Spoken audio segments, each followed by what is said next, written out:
56 വർഷം മുൻപ് വിമാനം തകർന്ന വീരമൃത്യു വരിച്ച സൈനികൻ തോമസ് ചെറിയാന്റെ ഭൗതിക ശരീരം ഇന്ന് തിരുവനന്തപുരത്ത് എത്തിക്കും. ഭൗതിക ശരീരം വെള്ളിയാഴ്ച പത്തനംതിട്ട ഇലന്തൂരിലെത്തിച്ച് സംസ്കരിക്കും. പൂർണ്ണ സൈനിക ബഹുമതികളോടെയാണ് സംസ്കാരം നടത്തുന്നത്.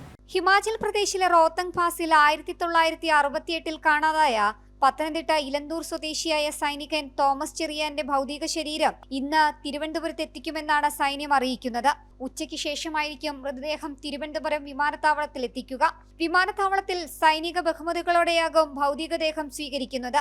തുടർന്ന് ഭൗതികദേഹം പാങ്ങോട് മിലിറ്ററി ആശുപത്രിയിൽ മോർച്ചറിയിലേക്ക് മാറ്റാനാണ് ഇപ്പോഴത്തെ തീരുമാനം. നാളെ രാവിലെ മൃതദേഹം പാങ്ങോട് നിന്നും പത്തനംതിട്ട ഇലന്തൂരിലെത്തിക്കും. രാവിലെ 10 മണിക്ക് ഇലന്തൂരിൽ നിന്നും വിലാപയാത്രയായിട്ടാണ് തോമസിന്റെ ഭൗതികദേഹം വീട്ടിലെത്തിക്കുന്നത്.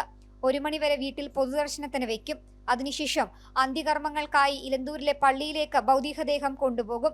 3 മണിക്ക് സൈനിക ബഹുമതികളോടെ സംസ്കാര ചടങ്ങുകൾ നടക്കും. ജനം, തിരുവനന്തപുരം.